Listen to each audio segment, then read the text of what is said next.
See this question, इसमें क्या है बेटा, in the given reaction 2HI gives H2 plus I2 HI concentration rate of reaction. अब देखो ये डेटास थोड़े से ऐसे हैं कि ओरली भी ये हो सकता है, ये कंसंट्रेशन डबल की जा रही है और रेट आप देखिए यहाँ 4 टाइम हो रही है। ये आप इसको 4 से मल्टीप्लाई करोगे 30, तो वो 0 इधर एडजस्ट करके ये हो गया, फिर इसको 4 टाइम करोगे 12, तो वो एडजस्ट हो गया।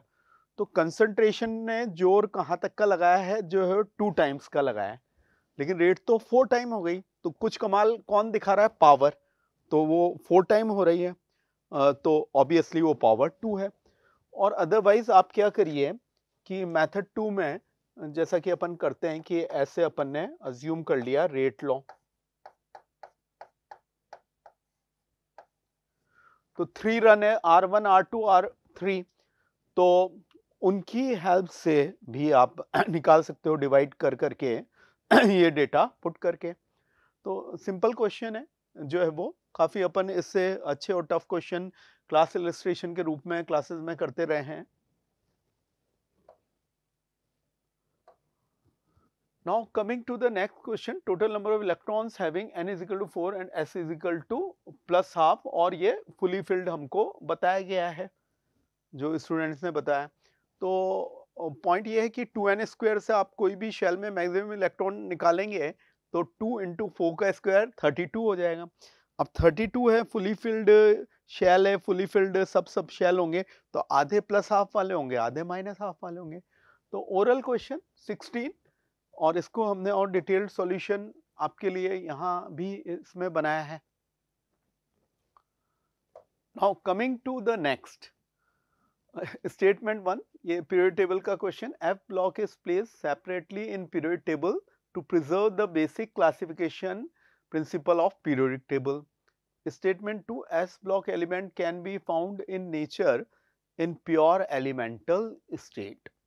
तो पॉइंट क्या है कि स्टेटमेंट 1 अपनी जगह सही है, एफ ब्लॉक को अपन नीचे रख देते हैं, थोड़ा सा उसमें एक्स्ट्रा लेंदी भी पीरियड टेबल हो जाएगी, और एक वो फीलिंग वाली बात होती है कि बेसिक प्रिंसिपल क्या है, इलेक्ट्रॉनिक कॉन्फ़िगरेशन पे बेस्ड, और एक वर्टिकल में क्या होता है, सेम आउटर इलेक्ट्रॉनिक कॉन्फ़िगरेशन, तो एक जैसे एलिमेंट्स आते हैं, एल्कली मेटल्स, हैलोजन्स वगैरह, सिमिलर आउटर इलेक्ट्रॉनिक कॉन्फ़िगरेशन। तो यहाँ ये अपनी जगह सही हो गया, और ये सेकंड तो गलत हो गया। सोडियम आप देखो हाईली रिएक्टिव होता है, इतना रिएक्टिव होता है कि उसको तो केरोसिन में रखना पड़ता है।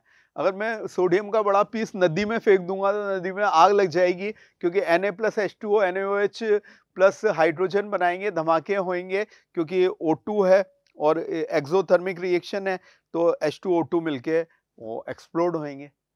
तो पॉइंट ये है कि ये तो जनरली तो कैसे बनते हैं, जो है वो इनके मॉल्टन सॉल्ट के जो है फ्यूज्ड स्टेट में इलेक्ट्रोलाइसिस से ये ऑब्टेन होते हैं, तो ये तो हमारे यहाँ पे गलत हो गया। तो इस हिसाब से अपन फर्स्ट को करेक्ट और सेकंड को इनकरेक्ट रखते हुए सेकंड को इसमें लेंगे। Now coming to the next, an ideal gas expands isothermally 30 decimeter cube to 40 decimeter cube against constant external pressure of 80 kilopascal. Then heat involved is bar into decimeter cube. तो point क्या है कि isothermal है और अपने को ऐसे irreversible करके दिया हुआ है, तो ये आइडियल गैस में ये तो जीरो ही हो गया। क्यों हो गया? क्योंकि आइडियल गैस में हम जानते हैं डेल्टा ई और delta U is equal to N C B delta T. अब डेल्टा टी जीरो है तो ये जीरो हो गया है ना। और आइडियल गैस में तो आप जानते हैं कि इंटरनल एनर्जी काइनेटिक एनर्जी होती है और वो टेम्परेचर का फंक्शन। तो कुल मिला के Q निकालना है माइनस डब्ल्यू। अब ये एक्सपांशन वर्क दे रखा है, तो सीधी सी बात इसमें यही है कि ये वर्क डन बाय सिस्टम है, तो ये भी नेगेटिव, तो नेगेटिव नेगेटिव वो पॉजिटिव हो जाएगा। तो अपन इसमें W देख लें, इरिवर्सिबल है। कैसे पता चल रहा है? क्योंकि हो रहा है प्रोसेस और लिखा हुआ है against this constant external pressure. तो माइनस पी एक्सटर्नल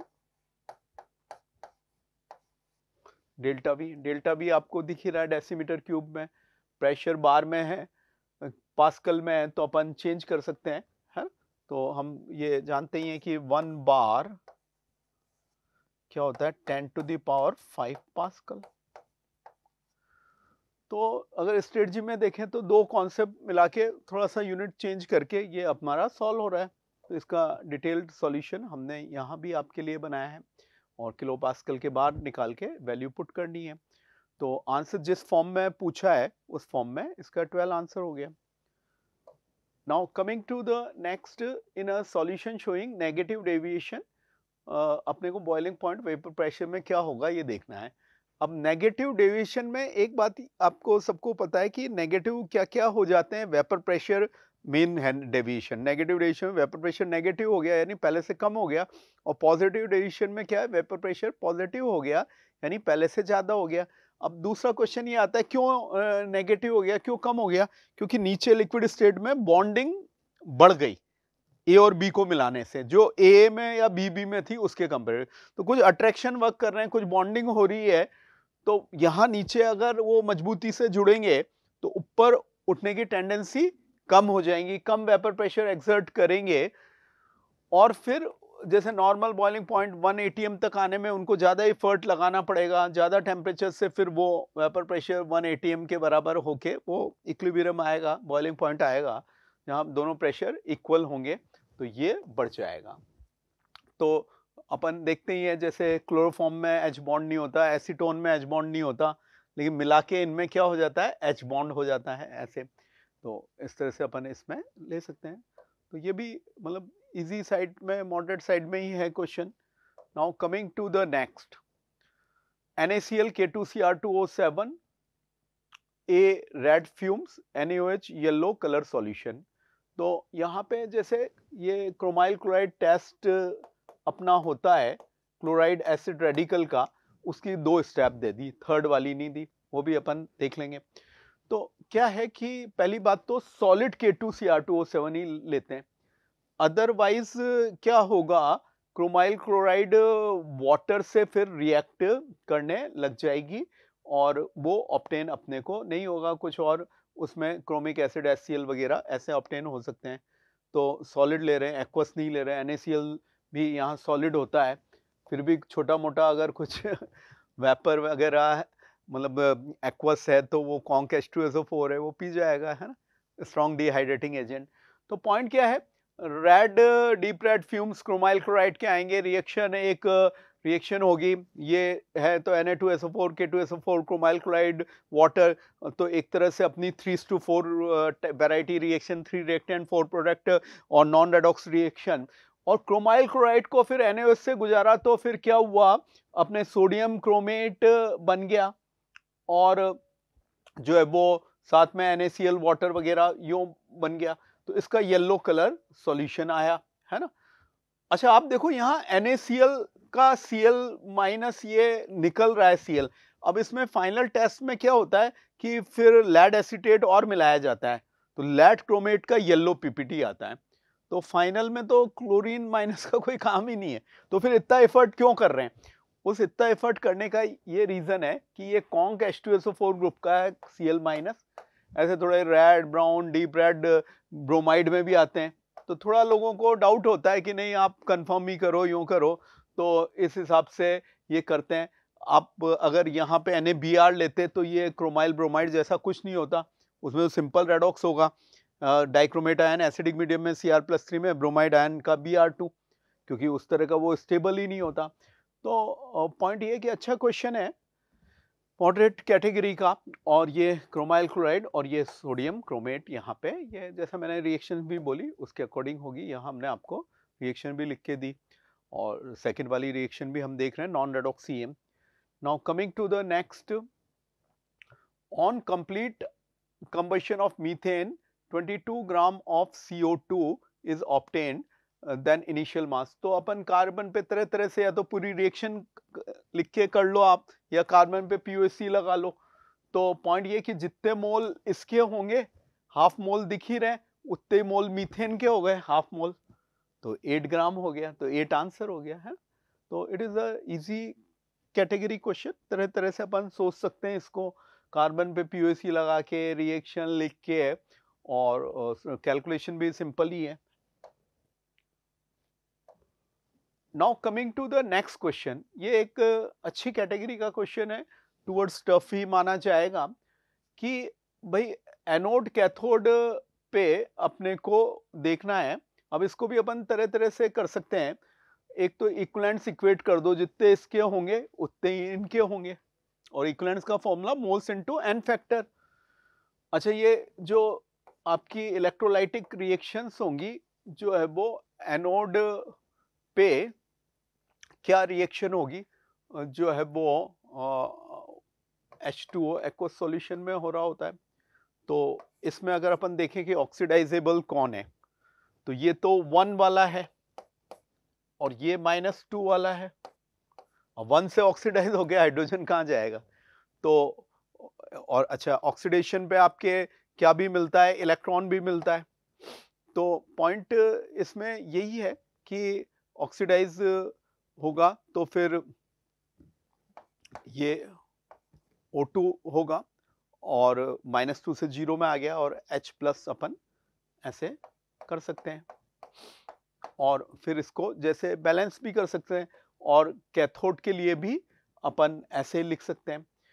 तो इसमें अपन देख ही रहे हैं कि O2 अपने को 1/4 मोल एनटीपी कंडीशन दे रखी है। तो 1 के लिए 4 चाहिए, 1 मोल O2 के लिए 4 मोल चाहिए, तो 1/4 मोल O2 के लिए ये 4 टाइम कर दो 1 फेराडे। तो अब He में भी 1 फेराडे यूज करना है, क्योंकि सेम प्रोसेस हो रहा है। तो इससे इसके 1 मोल मिल गए अपने को, तो 108 ग्राम होते हैं। तो आप इसको मतलब जो है वो इलेक्ट्रोलाइटिक रिएक्शन आपको आनी चाहिए, और सिल्वर की तो क्वाइट सिंपल, ये पानी वाली आनी चाहिए, उससे O2 मिलता है इनमें, और इलेक्ट्रोलाइटिक प्रोडक्ट्स आने चाहिए। फिर तो सिंपल आप इनमें मोल्स लगा सकते हो या इक्विवेलेंट्स इक्वेट कर सकते हो।